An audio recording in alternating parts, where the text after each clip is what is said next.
नमस्कार दोस्तों, DD red के एक और एक्शन वीडियो में आप सभी का स्वागत है। मैं हूं आलोक। तो आज जो वीडियो मैं आपके लिए लेकर आया हूं वो है डेली स्वैग का, और जिस पर रिएक्ट करने जा रहा हूं उसका नाम है, वीडियो का टाइटल है India become first country to send orbit in Mars its first attempt. लेकिन तो पुरानी बात हो गई। तो लगता है मुजम्मिल भाई मुझे बड़ा फॉलो कर रहे हैं। मुजम्मिल भाई, मुझे लग रहा है। मुजम्मिल भाई बताइएगा यार, कभी मौका मिले तो क्या आप मुझे फॉलो कर रहे हैं? क्या देखा क्या आपने? क्योंकि पिछली कई बार से मैं इसका जिक्र कर रहा हूं, लगातार अपने वीडियोस में इसका जिक्र मैंने किया कि भाई मार्स पर जो है सैटेलाइट भेजने वाला इंडिया जो है ऑर्बिटर, वो पहला कंट्री है जिसने पहले अटेम्प्ट में ही भेज दिया और कामयाब हुआ। ऐसा दुनिया में कोई देश कर नहीं पाया। और ये मैंने अभी हालिया किसी वीडियो में भी बोला था, इसरो वाले वीडियो में ही बोला था। तो मुझे लग रहा है कि मुजम्मिल भाई मुझे फॉलो कर रहे हैं। हालांकि ये खबर बहुत पुरानी है, तो चलिए देखते हैं भाई। बेसिकली मेरा आपसे एक छोटा सा क्वेश्चन है। अभी रिसेंटली एक खबर आई है जिसके मुताबिक इंडिया ने फर्स्ट अटेम्प्ट के जरिए ही नहीं, रिसेंटली खबर नहीं है, ये बहुत पुरानी खबर है मुजम्मिल भाई, ये बहुत पुरानी खबर है, बहुत पहले कर चुके हैं हम। अपना ऑर्बिट को मार्स के अंदर भेज दिया। अगर हम बात करें यूएसए ने 19 अटेम्प्ट किए, रशिया ने 16 अटेम्प्ट किए और बाकी कंट्रीज़ ने बहुत सारे अटेम्प्ट करने के बाद बचाया। क्या समझते हैं कि इंडिया की टेक्नोलॉजी इस कदम एडवांस है कि वो फर्स्ट अटेम्प्ट के अंदर ही वो काम कर दिया कि जो कि अमेरिका जैसी बड़ी बड़ी कंट्रियाँ 19 अटेम्प्ट 20 अटेम्प्ट कर रही हैं, 16 अटेम्प्ट कर रही हैं, फिर जाकर उनके मार्स को अप्रोच कर पा रहे हैं? क्या समझते हैं आप? देखिए सर, बात वेरी एक सिंपली मैं आपको एज ए इंजीनियरिंग और एज ए टेक्निकल स्टूडेंट बता रहा हूँ कि they are investing so much in education. Solely education में नहीं, ईच एंड एवरी फील्ड में। आईटी में आप चले जाएं, इन्फॉर्मेशन टेक्नोलॉजी में टॉप पे जा रहे हैं इंडिया इस टाइम वर्ल्ड में, वर्ल्ड वाइड, ठीक है। तो सो दे आर इन्वेस्टिंग और उनको आगे से रिजल्ट मिल रहा है। आप क्रिकेट में चले जाएँ, लीग्स, इन्वेस्टमेंट, आईपीएल, चलें पाकिस्तान में भी अब कुछ ना कुछ पीएसएल के नाम पर आया है। तो जो भी फिल्म इंडस्ट्री में चले जाएं आप, तो दे आर इन्वेस्टिंग जो है ना अपनी वो ग्रास रूट लेवल से उठा रहे हैं चीज़ को और वो टैलेंट को प्रोड्यूस कर रहे हैं। आपका एजुकेशन सिस्टम पाकिस्तान को उनको मैच नहीं कर पा रहा किसी सूरत भी।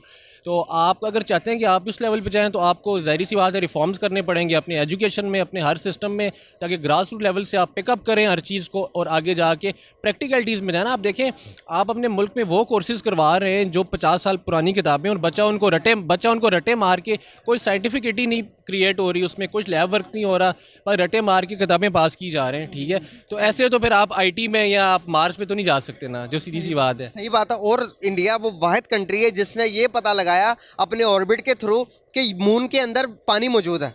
देखिए ना, इस किस्म के एडवांसमेंट में जा रहा है वो। उसने पक्का मुजम्मिल भाई मेरा वीडियो देखते हैं। अभी हाल ही में ये वाली बात भी मैंने कही है, 2-3 वीडियोस में ये बात कह चुका हूँ। अब कंफर्म है मुजम्मिल भाई, आप मानो चाहे माना, मतलब मुझे नहीं पता है कि आप देखते नहीं, लेकिन मुझे ऐसा लग रहा है कि आप मेरे वीडियोस देख रहे हो, रिएक्शन वीडियोस।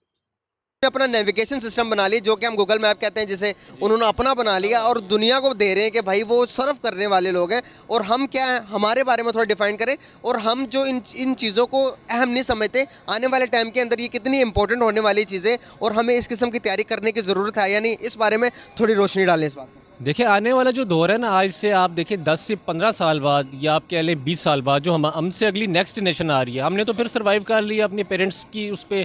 और अब आपके सामने है जो सिचुएशन, प्राइवेट सेक्टर किधर पड़ा है और जॉब्स मिल नहीं रही है और कंपटीशन कितना है। तो मैं यंग जनरेशन को स्पेशली सजेस्ट करूंगा कि वो जैसा कि फ्रीलांसिंग है, कुछ इस तरह के ऑनलाइन काम से, और अब साइंटिफिकली कुछ करने की कोशिश कर रहे हैं, कुछ अच्छा करने की कोशिश करें, ताकि आने वाले वक्त में ना कुछ मुल्क का भी फ़ायदा हो। और अब पढ़ लिख के आप अपने मुल्क में स्टे करें ताकि अपने मुल्क को फ़ायदा दें। आप यहीं से आप इंजीनियरिंग करते हैं, पाकिस्तान की सीट लेके एमबीबीएस करते हैं, आप बाहर भाग जाते हैं, आप सारा कुछ उनको दे ही जा रहे हैं। ठीक, अपने मुल्क में स्टे करें ताकि आपके मुल्क का फ़ायदा हो हर तरह से। ज़बरदस्त कह रहे हैं हम। यार मेरे रिसर्च के मुताबिक मैंने सर्च किया कि स्पेस जो इन्फॉर्मेशन देती है, जो डिग्री देती हैं यूनिवर्सिटी, मैंने सर्च की गूगल के अंदर, मुझे पाकिस्तान में कोई नहीं मिली। जी है, मेरा ख्याल है 1-2 हैं। एक वो इस्लामाबाद में है, university of space and technology, इस तरह का नाम है कुछ उसका, लेकिन एक का दो का ये आटे में नमक के बराबर हैं। वो भी वो मतलब मुझे नहीं लगता कि वो उस यूनिवर्सिटी में ऐसा कोई स्टाफ होगा या जो कि स्टूडेंट्स को उस लेवल पे लेके जा सकेगा जिस लेवल की आप बात कर रहे हैं। वो भी कोई किताबी रटा ही सिस्टम होना है। तो बेसिकली बस हमारा एजुकेशन सिस्टम जो है, इसको इम्प्रूवमेंट की ज़रूरत है। बिल्कुल सही हो पाई, लेकिन हमारा पड़ोसी मुल्क इस किस्म से तरक्की कर रहा है, इस किस्म के फास्ट टेक्नोलॉजी उनके पास है, उन्होंने फर्स्ट अटेम्प्ट के अंदर ही मार्स पर पहुंच गए। और अगर मैं बात करूं दूसरी तरफ, तो दूसरी दुनिया का इंटरेस्ट इंडिया की तरफ ज़्यादा बढ़ रहा है। यूएई, दूसरी कंट्री बहुत रिस्पेक्ट कर रही है एज़ कम्पेयर टू पाकिस्तान की वर्ल्ड वाइड में उस किस्म की रिस्पेक्ट नहीं, उस किस्म का नज़रिया नहीं रखते। क्या वजूहत लगती हैं आपको कि इंडिया को ज़्यादा रिस्पेक्ट मिल रही है वर्ल्ड वाइड में? यार कोई भी स्टेट जब किसी सिस्टम में चलती है ना, तो उसकी अप्रोच इस लेवल तक होती है। जब हमारे पास कोई शाम को कान से पकड़ के सुबह वज़ीर आज़म बना दिया जाए और उसका अपना विजन ही कोई ना हो और वो ये कहे कि मैं सब जानता हूँ और मैं यूरोप के सिस्टम को जानता हूँ, उसे रोटी खाने का पता नहीं और वज़ीर आज़म बनने के बाद भी मुँह पे हाथ फेर के ऐसे कह रहा है कि आ जाओ भाई, तो ऐसे उल्लू के पट्टे को तो गद्दों के बाड़े का इंचार्ज होना चाहिए। और जब इस तरह के वज़ीर आज़म बन जाएँ तो इस तरह की बातें हमें जेब ही नहीं देती जो आप करें। क्या आप मिसाल किसकी मिसाल देना चाह रहे हैं? आप ये किसको जो अभी उतरा है ना लाडला, उसकी मिसाल दे रहा हूँ। अच्छा, और जो हमारे एक्स प्राइम मिनिस्टर है। हाँ जी, अच्छा, इमरान। सही, आप नाम लेंगे? जी, इमरान खान साहब। इमरान खान साहब की बात कर रहे हैं। आपको इमरान खान साहब की कौन नहीं यार, इमरान खान साहब तो बड़े अच्छे पीएम है यार, मैं उनकी बड़ी इज्जत करता हूं और मैं फिर से चाहता हूं कि इमरान खान साहब आए। और ये मैं मजाक में नहीं बोल रहा हूं, मैं सीरियसली बोल रहा हूं, क्योंकि इमरान खान साहब भारत के लिए जितने फायदेमंद हुए ना, आज तक 75 साल में पाकिस्तान का कोई पीएम इतना फायदेमंद नहीं हुआ है। तो एज ए इंडियन मुझे लगता है कि मेरे साथ मेरे कई सारे फेलो इंडियंस हैं जो ये बिल्कुल दिल से दुआ करते हैं, प्रार्थना करते हैं कि भाई इमरान खान साहब दोबारा से पाकिस्तान के पीएम बने, बिल्कुल सीरियसली। सी चीजें जो कि नहीं पसंद? मुझे उसका एटीट्यूड ही नहीं पसंद। वो इस सेंस का आदमी ही नहीं है कि उसे प्राइम मिनिस्टर बनाया जाए। ओके, आपके नजरिए में कौन है पाकिस्तान की जो उनसे भाग दौड़ को अपने हाथ में ले सकते हैं और जो संभाल सकते हैं पाकिस्तान को? पाकिस्तान पीपल पार्टी, उसके अलावा कोई नहीं। अच्छा, तो क्या वजूहत है कि हमारे पड़ोसी मुल्क इंडिया की, अगर मैं बात करूं, 2-4 क्वेश्चन आपसे उसके मुताबिक पूछूं, वर्ल्ड की 5th लार्जेस्ट इकोनॉमी बन गया इंडिया, हम कहाँ स्टैंड कर रहे हैं? हम सबसे नीचे। तो क्या वजूहत? वजूहत ये है कि हमारी एज ए स्टेट वैल्यू नहीं है। बाहर उनकी वैल्यू है, तो उनकी इतनी बड़ी स्ट्रेंथ है, वो बहुत बड़ी वर्ल्ड लेवल की इकानमी है भाई। सही। तो अगर मैं बात करूं वर्ल्ड वाइड में, यूएई जैसी कंट्री, जब से इंडिया 5th इकोनॉमी बन गया और इंडिया डेवलप हो रहा, स्ट्रॉन्ग होता जा रहा, इंडिया के बहुत ज़्यादा शेयर्स, बहुत सारे इंडिया के रिचेस्ट बंदों ने यूएई के अंदर इन्वेस्टमेंट की हुई है। दूसरी कंट्रीज ज़्यादा रिस्पेक्ट इंडिया की कर रहे हैं। हर कोई, अभी देखें कि एक बंदा है जिस यूएई का बंदा है जिसने तकरीबन 55 पेंटिंग्स बनाई है नरेंद्र मोदी की, बनाकर उसको गिफ्ट किया और उसने बंदे ने लगवा भी दी है गुजरात के अंदर अपनी तस्वीरें इस किस्म की। अभी यूएई के अंदर अगर मैं बात करूं, दुबई के अंदर तो एक मंदिर भी बना दिया गया जहां पर वो पूजा पाठ करते हैं हिंदू जाकर अपनी। इसके बारे में आप क्या कहेंगे इनके बारे में? ना, अगर उसकी कोई पेंटिंग बन के कोई लगा देता है या मंदिर बन गया दुबई में, तो वो तो कोई बड़ी चीज़ नहीं है, या उससे किसी के ऊपर कोई असर नहीं पड़ने वाला। बात यह है कि उनकी जो रिस्पेक्ट हो रही है या उनको माना जा रहा है, ये चीज़ हमारे अगेंस्ट जाएगी, क्योंकि इंडिया जिस तरह का घटिया कंट्री है, वो तो किसी भी लेवल पे नीचे जा सकते, कुछ भी कर सकता है। तो ये हमारे लिए बहरहाल सोचने का मकाम है। घटिया कंट्री है? कितनी घटिया सोच है सर आपकी। पाकिस्तान इतनी घटिया कंट्री है, फिर भी हम कभी पाकिस्तान को नहीं कहते कि वो घटिया कंट्री है। हम जानते हैं कि पाकिस्तान घटिया कंट्री है, लेकिन कभी हम नहीं कहते कि पाकिस्तान घटिया कंट्री है। सारी दुनिया जानती है कि पाकिस्तान घटिया कंट्री है, लेकिन कभी हम, मतलब ऐसे हम खुलेआम नहीं कहते कि भाई पाकिस्तान एक घटिया कंट्री है। आप चाहे भले कितने भी इमरान खान को घटिया बता ले, लेकिन हमने कभी आज तक इमरान खान को घटिया नहीं कहा यार कि इमरान खान घटिया पीएम रहा है। नहीं यार, ये ऐसे मत करिए बॉस। इंडिया तो खैर दुनिया जानती है कि हम क्या है। आपके सर्टिफिकेट देने से हम थोड़ी ना हो जाएंगे यार, या मेरे कहने से आप घटिया थोड़ी ना हो जाएंगे। आप मान लोगे कि पाकिस्तान घटिया कंट्री है और उसमें रहने वाले आप बड़े घटिया इंसान हो, आप मान लोगे क्या? नहीं मानोगे ना। नहीं बोलना चाहिए ऐसे, ये बोलना ठीक नहीं होता ऐसे। घटिया किस एंगल से कह रहे हैं? आपके घटिया किस तरह से है वो? घटिया इस हवाले से कह रहे हैं कि जैसे अभी क्रिकेट की बात हो रही है, तो वो कह रहे हैं जी हम तो पाकिस्तान नहीं जाएंगे, और हम लिख कर देते हैं आप लोगों को, वो कह रहे हैं कि पाकिस्तान जरूर आएगा। बिल्कुल सही। पाकिस्तान ने जब उनके उधर जे एशिया कप हुआ था तो पाकिस्तान ने भी जाने से मना किया। हाँ, तो मुझे ये नहीं अच्छा लगा इनका कमेंट, ये इनको ऐसा नहीं करना चाहिए था। फ्यूचर की बात बता। अच्छा, और जब वो चेस ओलंपियाड हुआ तो आप अपने प्लेयर्स को, इंडिया आ चुके थे, आपने वापस बुलवा लिया, खेलने नहीं दिया। क्यों? क्योंकि चेस ओलंपियाड के कुछ मैचेस जम्मू कश्मीर में भी होने थे और G20 की मीटिंग भी जम्मू कश्मीर में होनी है। तब आपको याद नहीं आता? तब आपको अपना देश घटिया नहीं लगता? तब आपके देश के द्वारा लिया गया फैसला घटिया नहीं लगता? तब आपको नहीं लगता कि यार मेरे बड़े अच्छे से देश ने बड़ा घटिया सा फैसला लिया है? तो घटिया काम करो आप, घटिया देश की तरह पेश आओ आप, और आप हमें बता रहे हो कि जी भारत घटिया देश है। बड़ी ही घटिया बात की है आपने बॉस। पास की बात बता रहा हूँ, पास में भी यही हुआ था कि इंडिया ने बुलाया तो पाकिस्तान नहीं गया। हाँ, तो नहीं गया तो सही किया, अपनी ईगो को रखनी चाहिए, लेकिन वो भी तो अपने ईगो रखेगा ना, उसको भी तो राइट दें थोड़ा बहुत। नहीं, राइट उसको है, लेकिन इतना नेगेटिव सेंस में नहीं होना चाहिए जैसे कि वो करते हैं। लेकिन हमें ये कमेंट करने से पहले 10 बार सोचना चाहिए था। मैं ये कौन सा कमेंट? कि हम नहीं जाएंगे, अगर वो नहीं आएंगे तो हम भी नहीं जाएंगे। हमें जाना चाहिए था। मतलब है ये फिर भी हमारा बड़ापन था, ठीक है।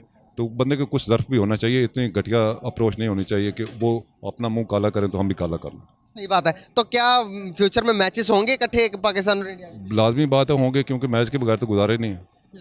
अब देखते हैं मैच। हाँ देखता हूँ। पाकिस्तान का फेवरेट प्लेयर कौन है? पाकिस्तान का बाबर आजम है, और इंडिया का मैं बात करूँ तो इंडिया का कोहली। कोहली है। हाँ अच्छा, अगेंस्ट होने के बाद भी, अगर अगेंस्ट होने के बाद भी आप कह रहे हैं कि कोहली फेवरेट है, फिर मतलब फेवरेट यार इस हवाले से ना कि अभी देखो सलील गवास्कर इतना बड़ा वर्ल्ड स्टार है, तो वो भी इमरान को ऐसे ही मिला है, वो बाबर को जैसे बच्चों को मिल रहा है। मतलब चलिए, ये बात बड़ी अच्छी कही इन्होंने। चलिए, इसके लिए जितनी भी आपने घटिया बातें की, जितनी बार आपने घटिया शब्द का इस्तेमाल किया, जितनी बार आपने घटिया सोच दिखाई, तो उस घटिया को हम घटिया में डाल देते हैं। माफ़ कर देता हूँ मैं आपको, अब नो घटिया। ठीक है बॉस। बाकी रही बात कोहली की, तो कोहली ने अभी T20 वर्ल्ड कप में इंडिया पाकिस्तान मैच, और कोहली इसलिए फेवरेट है। देखिए, मैं ये नहीं कह रहा हूँ कि बाबर आजम खराब प्लेयर है, मैं ये कह रहा हूँ कि कोहली ने परफॉर्म किया आज, और कोहली ने जिता दिया इंडिया को। आप समझ रहे हैं कितना बड़ा मैच था, और उसमें कोहली ने जिताया है। तो जाहिर सी बात है कि भाई पाकिस्तान में भी फैन है कोहली के, और बाबर आजम के हमारे इंडिया में भी फैन है भाई। बिल्कुल सही बात है। टीम के अंदर इख्तलाफ नहीं है, पब्लिक के अंदर नहीं है, लेकिन ये ऊपर जो घटिया लोग आ जाते हैं उनका कोई अपनी सोच होती है या कोई नजरिया होता है। पॉलिटिक्स है जरा घटिया पॉलिटिक्स का रिजल्ट दोनों मुल्कों की या फिर इंडिया की? वो थोड़े ज़्यादा। थोड़े ज्यादा। हाँ हम सही हैं। मतलब ये मैं नहीं कह सकता कि हम कोई फरिश्ते हैं, लेकिन इतना ज़रूर कह सकता हूँ कि वो हमसे बहुत नीचे लेवल के लोग हैं। चलिए तो उनकी तरफ चलते हैं, उनसे बात करते हैं। अस्सलाम वालेकुम। वालेकुम सलाम। कैसे हैं आप? ठीक ठाक। नाम आपका? सिद्रा। करते क्या है? मैं पढ़ती भी हूँ, खाना भी खाती हूँ और सोती भी हूँ। माशाल्लाह, वेरी नाइस। बहुत बड़े बड़े काम कर रही हैं आप। तो बेसिकली मेरा आज का आपका छोटा सा सवाल का जवाब दे दें। अभी रिसेंटली इंडिया ने फर्स्ट अटैम्प्ट के जरिए ही किया, अपने सैटेलाइट के थ्रू मार्स के अंदर एंट्री कर ली है। क्या समझते हैं आपके? मुजम्मिल भाई, फिर बता रहा हूँ, फर्स्ट अटैम्प्ट नहीं था। अब तो हमारा ऑर्बिटर जो है वो मार्स वाला, वो तो अब अपनी आयु पूरी कर चुका है। 6 साल हो गए शायद, मुझे लग रहा है 6 महीने के लिए बना था, शायद 6 साल तक उसने इस्तेमाल में आया है वो, और डेटा भेजा है उसने। तो बहुत पुरानी बात हो गई है। खैर कोई बात नहीं, होता है। यहाँ पर हम यूएसए की बात करें 19 अटैम्प्ट, उसके बाद रशिया की बात करें तो 16 अटैम्प्ट। इतने बड़ी बड़ी कंट्रीज इतने टाइम्स के बाद, इतने अटैम्प्ट्स के बाद मार्स में पहुँच रही है, और इंडिया फर्स्ट अटैम्प्ट के थ्रू ही मार्स में पहुँच रहा। भाई बड़ी अचीवमेंट है। क्या कहेंगे इस बारे में? पहले हम कहते थे कि इंडिया का पाकिस्तान के साथ कोई कंपैरिजन नहीं बनता, और अब मुझे कहना पड़ेगा कि इंडिया का जो है यूएसए और रशिया के साथ भी कोई कंपैरिजन नहीं बनता। इंडिया उनसे भी आगे जा रहा है, और मुझे लगता है कि आने वाले वक्तों में थोड़ी हद तक चाइना से पीछे रह गया इंडिया, और कुछ आने वाले सालों में मतलब इंडिया चाइना को भी बहुत हद तक पीछे छोड़ने वाला है। और इंडिया ही जो है उसने अपना नेविगेशन सिस्टम चांद पर जो है वो भी लॉन्च किया था। उसके अलावा ऑर्बिटर भी भेजा है, जिसके ज़रिए से पता चला है कि नेविगेशन सिस्टम चांद पे लॉन्च किया था। लगता है मुजम्मिल भाई पूरी बात आपने बताई नहीं है इन्हें। नेविगेशन सिस्टम चांद पे लॉन्च करके क्या होगा मैडम? नेविगेशन सिस्टम हमें यहाँ धरती पर, हमारे प्लेनेट अर्थ पर जरूरत है हमें। चांद पर कौन जा रहा है रहने की, वहां पर नेविगेशन सिस्टम की जरूरत पड़ेगी। चलिए कोई बात नहीं। चांद में पानी मौजूद है। तो जिस तरह इंडिया जो है वो डेवलपमेंट कर रहा है, तो मुझे लगता है आने वाले कुछ सालों में इंडिया जो है वो सबसे बड़ी इकॉनमी बनने जा रहा है वर्ल्ड वाइज। इंडिया अभी रिसेंटली 5th लार्जेस्ट इकॉनमी बन गया हुआ है। और इसके अलावा अगर हम बात करें तो जिस तरह जब से नरेंद्र मोदी आए हैं, तो इंडिया के आपने देखा है कि नक्शा टोटली चेंज हो गया है। डेवलपमेंट में इंडिया के पहले नंबर पर। हम हर रोज़ कोई नई खबर सुनने को मिल जाती है, आज इंडिया ने ये कर लिया, आज इंडिया ने ये कर लिया। पाकिस्तान की तरफ से आप क्या कहना चाहेंगी कि आपको देखने के बाद एक पड़ोसी मुल्क तरक्की कर रहा है और हम नहीं कर पा रहे, देखकर सुनकर थोड़ी जेलसी होती है, या कहते हैं कि यार वो कर रहे हैं तो इंशाल्लाह हम भी करेंगे? पहली बात यह है कि इंडिया को देखकर बहुत ज़्यादा खुशी होती है कि वो हमारे साथ ही आज़ाद हुए, लेकिन इतना आगे जा रहे हैं। तो कसम से यार, हमारे साथ आज़ाद हुआ। आप किससे आज़ाद हुए भाई? 14 अगस्त 1947 से पहले कहाँ था पाकिस्तान नाम का देश? यार कोई तो बता दो मोहतरमा। यार आप देखने में अच्छी भली लग रही हैं, पता नहीं सोती भी हैं, खाती भी हैं, पढ़ती भी हैं, इतने सारे बड़े बड़े काम करती हैं, उसके बाद बताइए आप ऐसी बातें करेंगी? यार कैसे काम चलेगा यार, बताइए। कहाँ था पाकिस्तान नाम का मुल्क, जरा बताएंगे 1947 से पहले? और किसका गुलाम था वो कि आज़ाद हुआ? आज़ाद तो तब होगा ना जब वो किसी का गुलाम होगा, और जब उस नाम का देश होगा।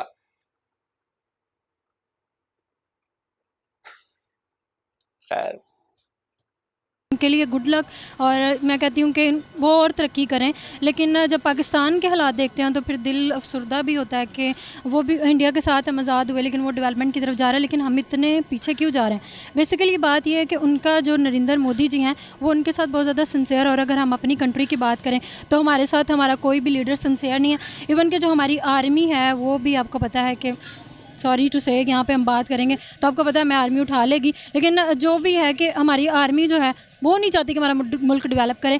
और दूसरी तरफ जो हमारे लीडर्स हैं उनको अपनी कुर्सी की पड़ी है, अपनी मतलब सीट बचाने की पड़ी है, और करप्शन में जो हमारा मुल्क है वो सबसे, मैं कहूँगी कि नंबर 1 पे करप्शन में हमारा मुल्क आ गया। और क्राइसिस के हवाले से भी श्रीलंका जो है वो कहा जाता था कि बहुत ज़्यादा वीक मुल्क है इकॉनमी वाइज, तो अब जो पाकिस्तान है वो सबसे ज़्यादा वीक है इकॉनमी वाइज। श्रीलंका को भी हमने पीछे छोड़ दिया। बांग्लादेश जो है वो हमारे से बाद में हमारा पार्ट था, वो हमारे से आज़ाद हो गया, सेपरेट हो गया, उसको भी हमने पीछे छोड़ दिया, उससे भी पीछे चले गए हम। सही।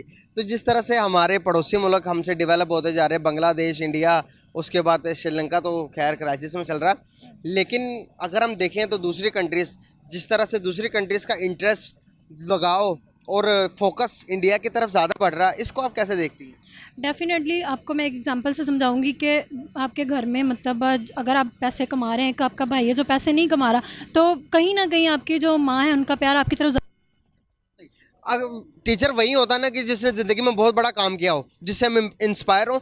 हमें टीचर्स वो पढ़ाते हैं जिनका स्पेस से कोई ताल्लुक नहीं, जिनका बिजनेस से कोई ताल्लुक नहीं, जिससे डॉक्टरिंग का कोई ताल्लुक नहीं, वो चीज़ें पढ़ाते हैं। तो आपको लगता है कि प्रैक्टिकल लाइफ के अंदर जो चीज़ नहीं है, अगर वो हम ट्राई करते हैं, वो पढ़ाने की कोशिश करते हैं, तो क्या बच्चा पढ़ लेता है? नहीं, इस सिस्टम में देखें आप जैसे कि आप स्पेस की बात कर रहे हैं, तो इतने एडवांस अगर आप सिस्टम में चले जाएं, ठीक है, तो बेसिकली आपको टीचर्स रिक्वायर्ड हैं, आपको प्रॉपर रिसर्च रिक्वायर्ड है। सर यकीन करें, अच्छी अच्छी यूनिवर्सिटीज़ में, ठीक है, आप टॉप लेवल की यूनिवर्सिटीज़ इस मुल्क की उठा के देख लें, थीसिस कॉपी पेस्ट चल रहा होता है, ठीक है, 5-10 हज़ार रुपये पकड़ा के किसी को थीसिस लिखवा लिया, वो जाके सुपरवाइज़र को सबमिट करवा दिया, हो गई भी डिग्री, ग्रेजुएशन हो गई। तो ऐसे तो नहीं चलता ना। आप क्या फ्यूचर देख रहे हैं पाकिस्तान का? Last question. फ्यूचर पाकिस्तान का बहुत ब्राइट है जी। इन केस देखें, आप दो रास्ते हैं, या तो फिर आर है या तो पार है, ठीक है। ये जो कौम है इसमें टैलेंट अल्हम्दुलिल्लाह मौजूद है, सिर्फ इसको एक राइट डायरेक्शन में पुट अप करने की ज़रूरत है। तो सारे मिल के अपने अपने हिस्से का काम करें तो इंशाल्लाह बेहतर होगा। लीडरशिप की ख़ास तौर पे लीडरशिप पाकिस्तान को अच्छी मिल नहीं पा रही। वो कहते हैं ना, अल्लाह पाक जब आपको हुक्मरान भी वैसे ही देता है जैसी वो कौम होती है, तो बस ये कौम इम्प्रूव करे अपने आप को, अल्लाह हुक्मरान भी अच्छे देगा तो अल्लाह बेहतर करेगा, परेशानी कोई बात नहीं है। बहुत शुक्रिया यार, बहुत अच्छा लगा बात करके, थैंक यू। अल्लाह बेहतर करेगा, और 75 साल से वो बेहतर कर नहीं रहा है, खुद कुछ करेंगे नहीं, और सारा दोष जो है अल्लाह पे मर दीजिए कि वही बेहतर करेगा, खुद कुछ कर लो भैया। बात तो ये है। अच्छा बात पढ़ाई की हुई है तो मुझे एक किस्सा याद आ रहा है, वो मेरे साथ का ही किस्सा है कि 12th में मेरे पास फिजिक्स केमिस्ट्री थी, तो प्रैक्टिकल्स होते थे भाई, जाहिर सी बात है वहाँ पे प्रैक्टिकल्स के भी एग्जाम्स होते हैं, और आपको एक प्रैक्टिकल की कॉपी बना के देनी पड़ती है, बाकायदा डायग्राम और वो सारा ये सब कुछ बहुत कुछ। तो मैंने उसमें चालाकी दिखाई, मैंने 3-4 साल पुराने एक सीनियर से कहा कि अब बड़े भैया दे दो, कुछ दे दो, तो उनके पास पड़ी तो दे दिया। मैंने वही सेम कॉपी सब छाप छूप के, नाम बदल के, जो पहला दूसरा पन्ना था नाम बदल के वो सबमिट कर दिया। भाई साहब हमारा जो एग्जामिनर था ना, मतलब थे, उनको वो याद था। देखते ही भाई साहब उन्होंने मुझे बुलाया, बेटा इधर आओ, ये 12वीं की बात बता रहा हूँ मैं, बेटा इधर आओ। मैंने कहा हाँ सर, तुमने बनाई है? मैं बिल्कुल चौड़े में, यार कोई पकड़ सकता है, इतनी शातिर पने से काम किया मैंने। हाँ सर मैंने बनाया। अच्छा तो बेटा इसको बनाने वाले का नाम फलाना कुमार है। मैं चुप हो गया, मैंने कहा यार ये उनके फादर तो नहीं है भैया के, लेकिन फादर नहीं थे, लेकिन पता चला कि जी वो टीचर इतने तेज़ थे कि उन्हें 6 साल पुरानी स्टूडेंट की अपनी कॉपी याद थी। और उसके बाद से शायद मुझे लगता है कि उसके 1-2 साल बाद से ही ऐसा हो गया कि अब आप कॉपी जो वो प्रैक्टिकल की पूरी वो होती थी वो आप वापस नहीं ले जा सकते, अब वो कॉलेज में ही जमा कर दिया जाए। मेरे हमारे टाइम पे भी होती थी, नहीं शायद, पता नहीं, अब याद नहीं आ रहा मुझे। तो ये हुआ था। रही बात भारत में एजुकेशन सिस्टम की, तो यकीन मानिए कि स्पेस के लिहाज से भी बहुत बढ़िया माहौल बनाया गया है। हमारे यहाँ स्पेस सेमिनार्स होते हैं, एस्ट्रोनॉमी की ऐसे कार्यक्रम किए जाते हैं जिससे लोग अट्रैक्ट हों, बच्चे अट्रैक्ट हों, बच्चों का मतलब इंटरेस्ट बढ़े कि भाई हमें साइंस लेनी है, साइंस पढ़नी है, तो बहुत ज़्यादा कुछ किया जाता है।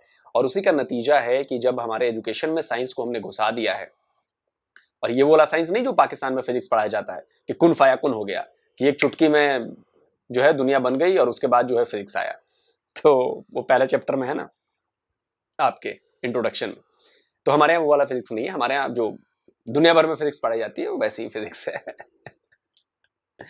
खैर, तो बच्चों ने इस पे ध्यान दिया, अब सरकार ने पॉलिसीज बदली, स्कूलों ने ध्यान दिया, अब प्रैक्टिकल चीजें कराई जाती हैं, रट्टा मार को दूर भगाया जा रहा है, चीजों को समझाया जाता है कि भाई ये जरूरी नहीं कि आप रट्टा मार के याद कर लो, आप समझो कि उसका प्रोसेस क्या है, वो क्यों होता है। अगर फोटोसिंथेसिस होता है पेड़ों में तो क्यों होता है, एक तो रट के याद कर लो, जवाब लिख के चले, और दूसरा आपको प्रैक्टिकल करके समझाया जाएगा कि क्यों होता है। ये इसलिए होता है क्योंकि उनको सूरज से खाना मिलता है, उनको जो कुछ भी है वो सूरज से मिलता है उनको, तो इसलिए फोटोसिंथेसिस होता है। चलिए, मुझे भी याद आ गया भाई इसी बहाने।